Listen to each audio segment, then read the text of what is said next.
اعوذ باللہ من الشیطان الرجیم، بسم اللہ الرحمن الرحیم۔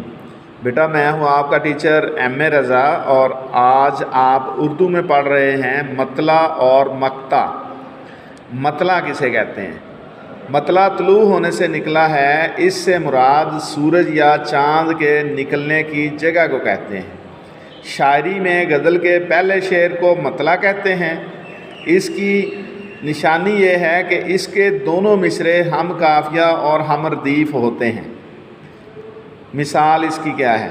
ہستی اپنی حباب کی سی ہے، یہ نمائش سراب کی سی ہے۔ مقطع مقطع قطع کرنے سے نکلا ہے، اس سے مراد کاٹنا یا ختم کرنا ہے۔ شاعری میں غزل کے آخری شعر کو مقطع کہتے ہیں۔ اس کی نشانی یہ ہے کہ اس میں شاعر اپنا تخلص استعمال کرتا ہے۔